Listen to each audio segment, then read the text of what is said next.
E aquilo que tinha para vos dizer, oxalá não esgotando os 15 minutos, tem muito que ver com as minhas inquietações, as minhas perplexidades enquanto crente, enquanto profissional que de facto contacta diariamente com situações de intenso sofrimento que representam sobretudo um desafio àquilo em que nós acreditamos e àquilo que podem ser as nossas referências e, portanto, tinha então aqui algumas reflexões para partilhar, que me perdoem se não trouxerem grande valor acrescentado. Eu acho que, de facto, para mim, olhar para a figura do Papa, deste ou qualquer outro, é importante, é fundamental, na medida em que isso seja facilitador e promotor do nosso encontro pessoal com Cristo. E eu acho que esse é aquilo que, em minha opinião, é fundamental termos presente e, de alguma forma, enquadra a minha reflexão. Se, de facto, o Papa não for inspirador, que o encontro de cada cristão com Cristo e que Cristo se torne mais próximo na sua vida, então penso que estamos muito aquém daquilo que necessitamos. Depois tenho outra premissa da qual parte da minha reflexão é que eu pessoalmente assumo que, com todo o papel que, graças a Deus, é permitido aos homens e às mulheres ter dentro da Igreja, porque somos Igreja, não tenho qualquer, dúvida de que a reinvenção da Igreja é obra do Espírito Santo e, portanto, eu gosto particularmente do Espírito Santo, é um gosto.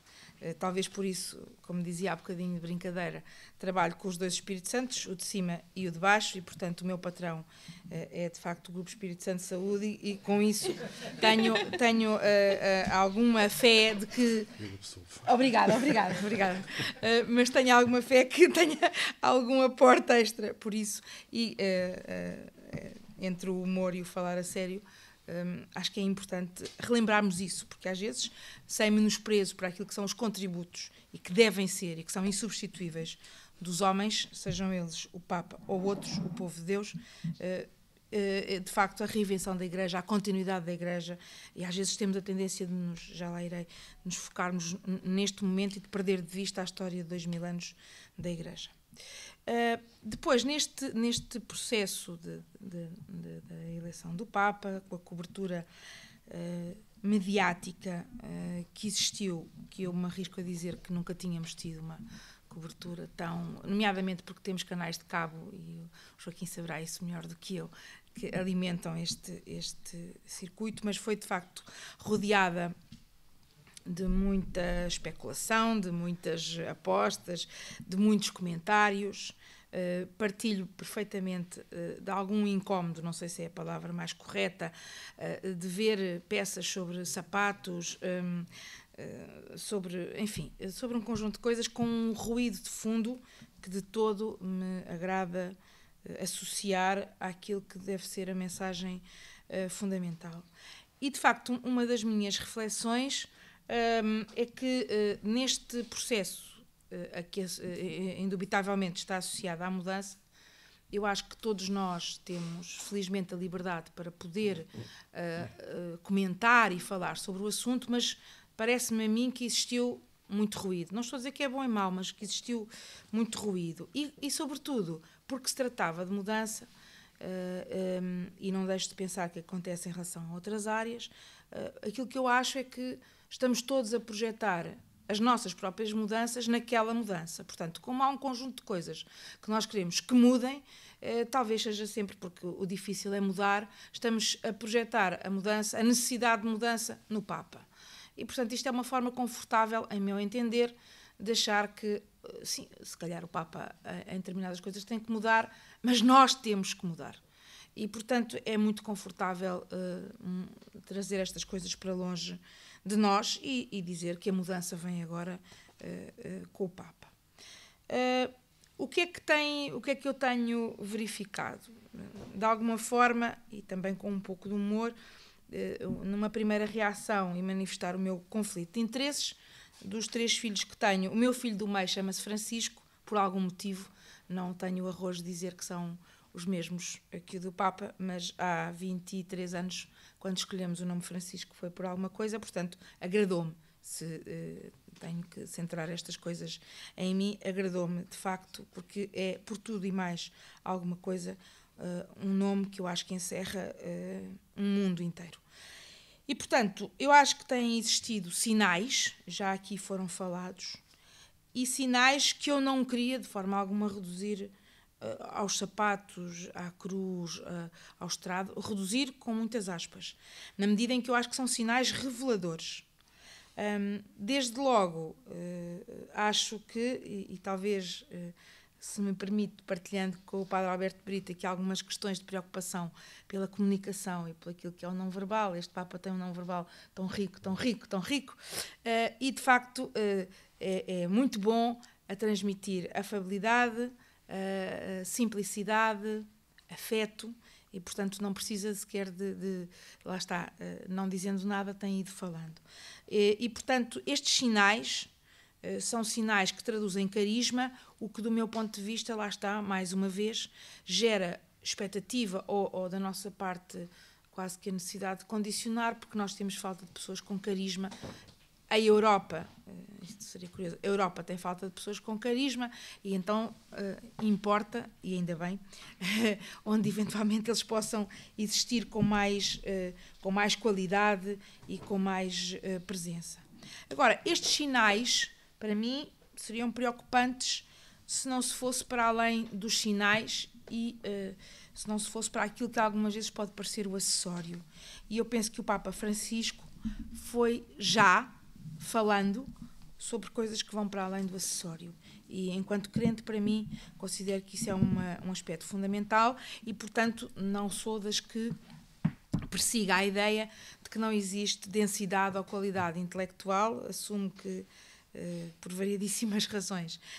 ele a terá e conjugará esta questão de mundo e sistematização e reflexão sobre o mundo. E, portanto, ele foi para além do acessório quando fala de mensagens como, para mim, centrais, que nós não somos uma ONG, a Igreja não vai ser uma ONG caritativa, e acho que é muito importante, porque há muito esta narrativa de lutas, combates e outras coisas mais que conhecemos e, portanto, que facilmente, e mais uma vez não estou a dizer que isso seja mau ou bom, no meu ponto de vista, não é por aí o caminho, de facto nós não somos nem uma multinacional, a Igreja não deve ser uma multinacional, nem uma ONG caritativa. E tal como, agrada-me particularmente, não teve tibiezas em falar da cruz. E, portanto, que se nós estivermos na cruz, com a cruz, não vale de nada. Portanto, se os motivos de escândalo fossem só os sapatos, etc., quer dizer, eu acho que os motivos de alegria e de júbilo também têm que ver com a clareza da mensagem. Particularmente retenho deste fim de semana, se não estou enganada, e corrijam-me se assim for, a questão tão presente e que eu considero que é de facto um pecado leve, atual, que é o pecado do desânimo e de realmente nós desanimamos às vezes por situações dramáticas, mas desanimamos muito. E eu, pessoalmente, tenho na minha vida muito esta questão da reflexão sobre o desânimo e alegrou-me que o Papa trouxesse luz em relação ao desânimo, mas como trouxe em relação à bondade e à ternura. E, portanto, no seu discurso, naquilo que lhe foi dado já falar, e gostei muito de ouvir dizer, lá está, nós estamos a projetar as nossas expectativas, quer dizer, como se fosse legítimo pensar que ao fim do mês já tinha que ter existido, porque são as nossas ânsias e as nossas angústias, mas felizmente temos espaço para o fazer, ainda que seja mais ou menos avisado. E, portanto, eu particularmente fico feliz que o Papa, nos tais sinais de despojos, do exercício do poder, das mensagens sobre o serviço, que me agradam particularmente,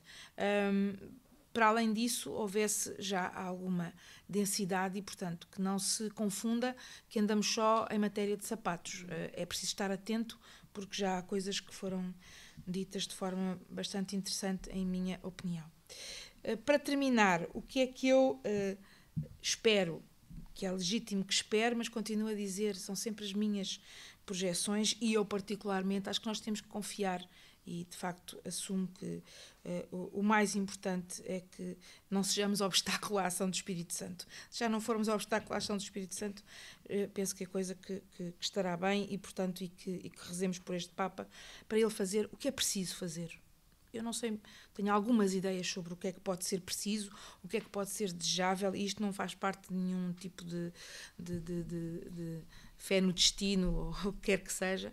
Acho que temos de facto que fazer a nossa parte, mas pessoalmente eu esperaria, desejaria que com a simplicidade que o Papa Francisco já demonstrou ter, que possa trazer luz àquilo que os cristãos devem fazer com o cotidiano. E, portanto, estar mais próximo, e o que é que os cristãos que trabalham, os que vivem a normalidade do dia-a-dia, o que é que, pelo facto de serem cristãos, podem e devem encarar como diferente, na medida em que, de facto, eu acho que se criou distância em relação àquilo que é a normalidade, entre aspas, se é que é a melhor palavra, da vida